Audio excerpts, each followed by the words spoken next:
The name you have on the case and who I am, it's two different people.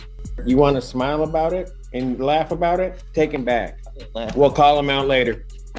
Take it back. You keep laughing. You laugh one. Let's pause here. That right there? That was your first major warning. In court, laughter is seen as disrespect and under contempt laws that can get you locked up. What would you do if you were the judge? 30 days too harsh or totally deserved? Sound off in the comments. One more time, that's 30 days. Go contempt. Look it up. I'm not threatening you. Say one more word and that's contempt. 30 days. 30 days. All right, guys.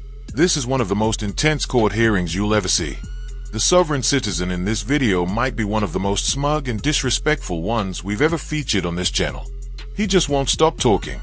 And honestly, it's like he's begging to go to jail. But Judge West, he absolutely destroys him every single time. These sovereign citizens always think they're above the law, but that doesn't fly in court. Let me know what you guys think about this one down in the comments. And if you enjoy breakdowns like this, make sure to hit that like button and subscribe. All right, let's dive right in. Seems to be some confusion. What's the confusion?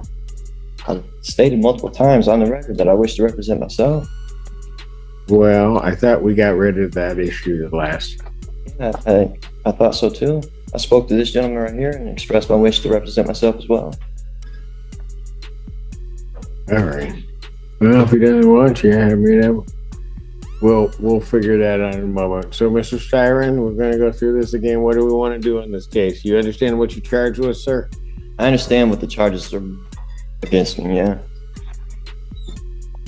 Okay, look, you're going to have to give me straightforward answers to my questions because I've got to make sure that you understand certain things. I got to do certain things here. From my understanding, you understand, first of all, that if you do be direct, you want to smile about it and laugh about it, take him back. Laugh. We'll call him out later. Take it back. You keep laughing. You laugh one more time, that's 30 days. Go contempt. Look it up.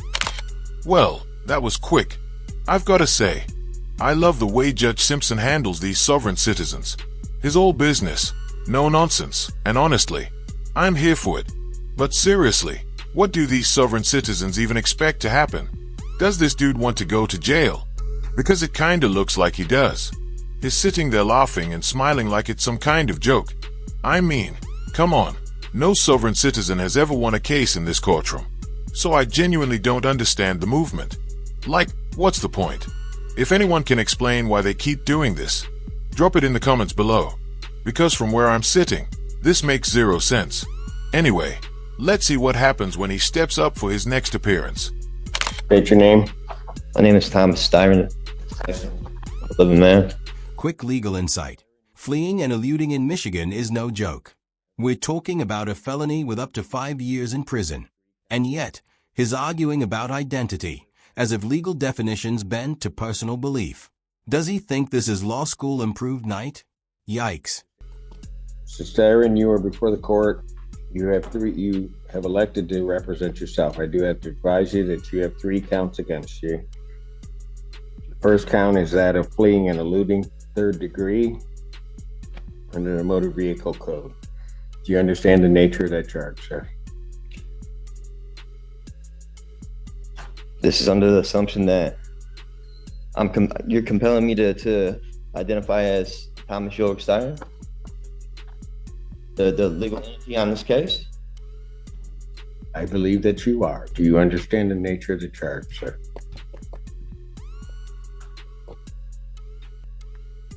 I don't understand how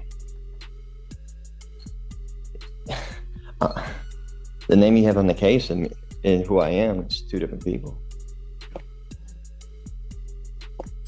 I have a complaint, Thomas Styron II. Do you understand that that individual is charged with fleeing and eluding 3rd degree? So, do you understand the nature of that charge? You just need to answer my question. For the record, take him back, and when he decides he wants to cooperate, we'll bring him back, maybe. I'm not threatening you. Say one more word and that's 30 days. 30 days. Boom. This guy clearly does not want freedom. Like at all. He totally deserved that 30 days for contempt. What did he think was gonna happen, eh? You can literally see Judge Simpson, in all his no-nonsense glory, give this dude a fair shot to answer, and he still blows it. It's like he's allergic to common sense or something. If anyone can explain what this guy's endgame is, drop it in the comments, because I just don't get it. Anyway, let's see what happens when he comes back for the third time. Let's dive in. Recalls case, People of the State of Michigan versus Thomas Styron II. Styron, you are before the court on a felony complaint that does allege count 1. And I'm going to presume, since you do not want to answer the court's questions, that you understand English and understand what I'm saying. You are before the court on 3 charges. Count 1 is the charge of fleeing and eluding 3rd degree.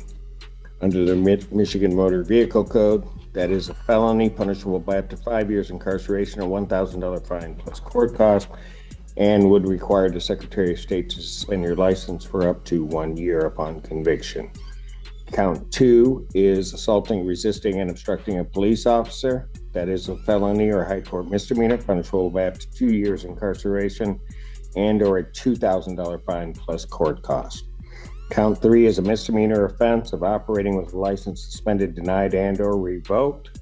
That is a misdemeanor as indicated, punishable by up to 93 days, $500 fine plus court cost. Your vehicle could be subject to immobilization.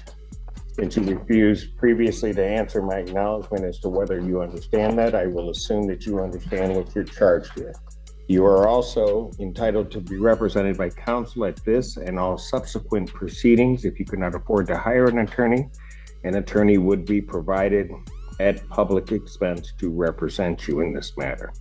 You are entitled, as indicated, to be represented at this proceeding, all subsequent proceedings, including your preliminary examination, and if the matter were to proceed by trial. Judge Simpson just reminded him, if you represent yourself, the court expects you to follow the exact same rules as an attorney.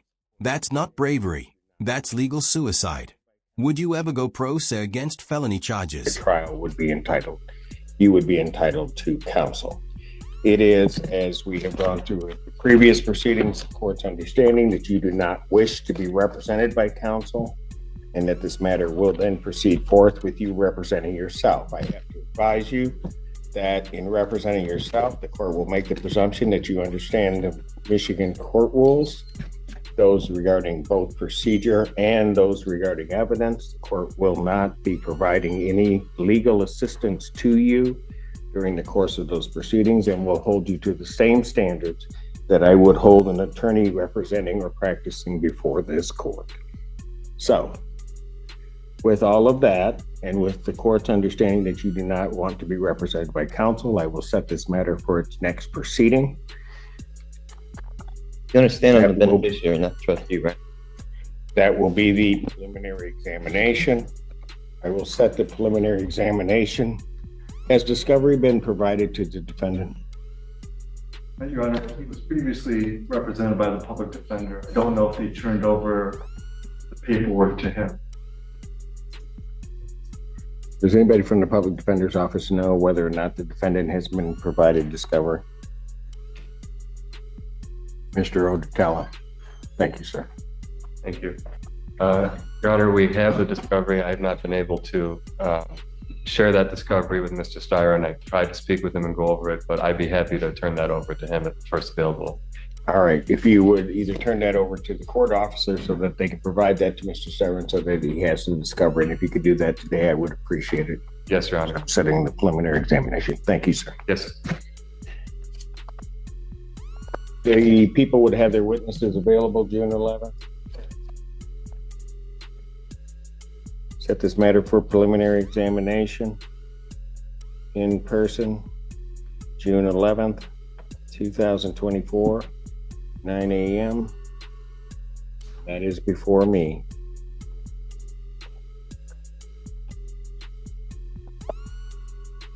Defendant, as he was leaving the courtroom the last time, the court did find the defendant in contempt, sentenced him to 30 days. The defendant will serve that sentence.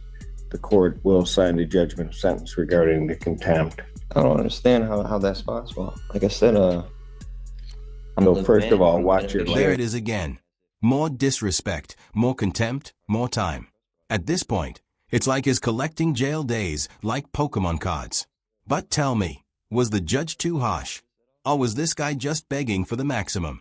Let's break it down in the final stretch. Sherry, you're treating me as if I'm the trustee, or I don't want to partake in any trust fraud or anything like that. Is this a Sess QV trust matter involved in this? Is my social security number attached to this at all?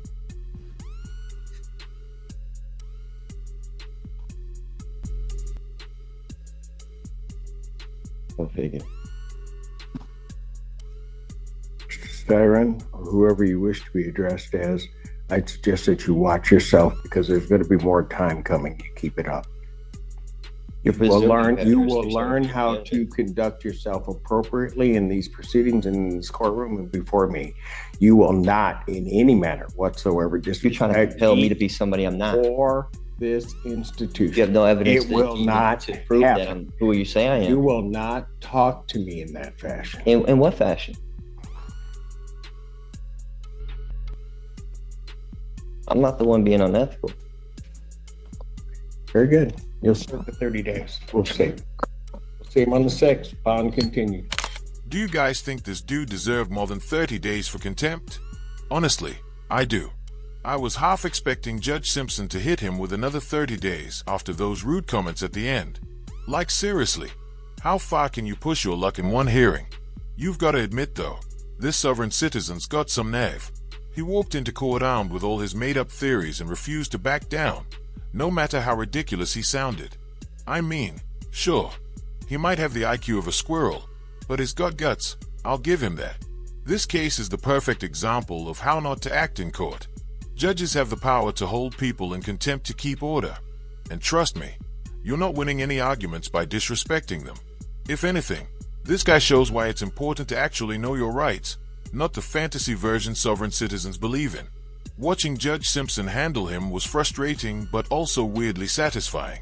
You don't see judges deal with sovereign citizens like that too often, and he nailed it. What do you guys think? Did this guy deserve more time, or was 30 days enough? Let me know down in the comments, and don't forget to like, subscribe, and turn on notifications if you want more courtroom chaos like this. Thanks for watching, stay smart, and I'll see you in the next one.